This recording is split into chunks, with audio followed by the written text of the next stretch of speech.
Oi, meu nome é Stephanie e hoje eu vou falar sobre um rio chamado Tempo, uma casa chamada Terra do Miyakoto. Tô tentando gravar esse vídeo faz tempo, mas sempre tá uma coisa errada, a máquina descarrega, alguma coisa assim. E agora eu vou tentar gravar de novo.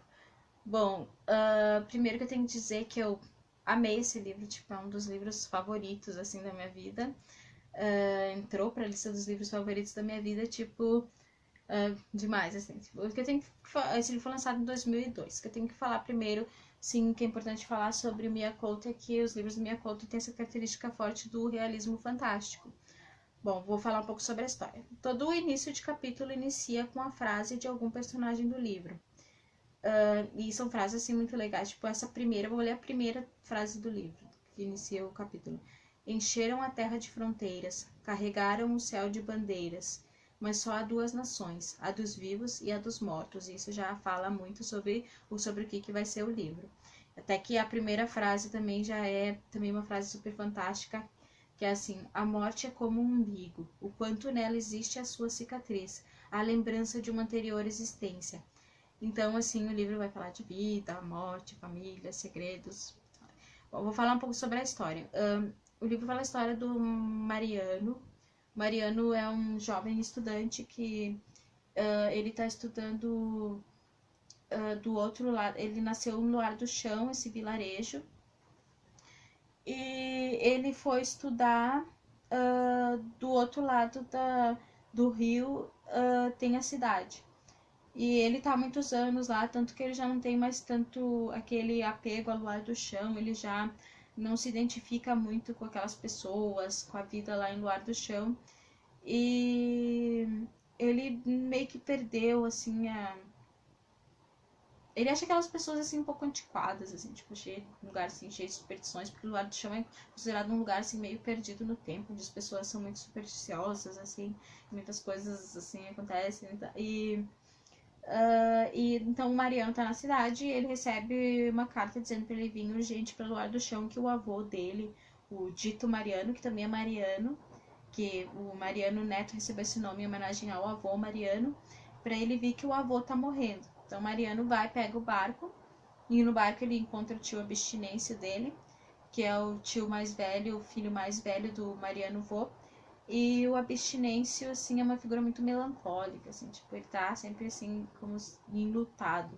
Ele fala que no livro que ele teve uma noiva, só que por algum motivo que depois vão descobrir nas cartas, que eu falo depois, ele não pôde casar com essa noiva, então ele tá sempre como se fosse, assim, um eterno viúvo. Sempre, assim, muito triste, assim. E tanto que uma coisa, assim, de realismo fantástico que acontece aqui é que ele tem assim um lenço assim que ele guarda na lapela, um lenço preto, e esse lenço de noite ele cresce, ele vai aumentando de tamanho, ele fica assim do tamanho de uma toalha. Daí no dia seguinte assim já tá assim do tamanho de um lençol assim preto se arrastando no chão. E eu acredito que isso seja assim uma coisa assim tipo que ele sente assim tanta dor, assim, tanta tristeza que essa coisa ultrapassa a pele e se torna uma coisa física, né?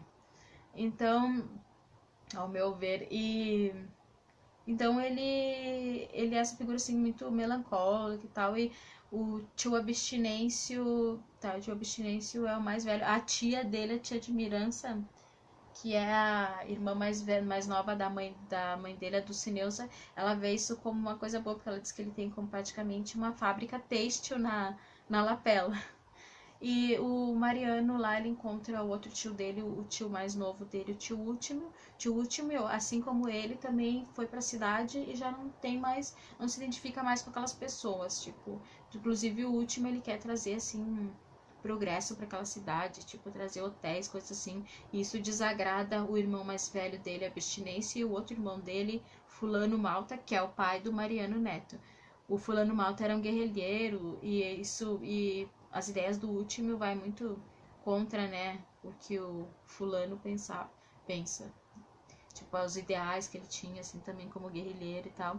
Lá ele encontra a avó dele, a Dulcineusa, que tá, assim, meio, como vou dizer, tipo, meio com as faculdades mentais não totalmente certas, assim, ela tá meio delirante. E ele encontra também a tia de Mirança, né, que é essa tia-avó dele, que é a irmã mais nova da Dulcineusa, da avó dele, e ela é uma mulher muito bonita e o Mariano ele sente uma forte atração física pela tia de Mirança. Bom, mas ele fica chocado porque quando ele vai ver o avô, quando ele tá chegando na casa, ele vê assim que o telhado de um cômodo já foi retirado, então ele acredita que de repente o avô já morreu, colocaram ele lá, porque eles têm essa tradição em Luar do Chão que quando a pessoa morre, no lugar onde eles vão velar a pessoa, eles tiram o telhado e para que o céu se adentre no cômodo. Então ele chega lá e ele fica chocado ao saber que o vô dele tá numa situação assim inexplicável, não tá nem morto, nem vivo. E ele fica assim, tipo, chocado que ele fala com o médico diz que não sabe como explicar, não sabe o que tá acontecendo, porque o vô tá com uma dificuldade de transição.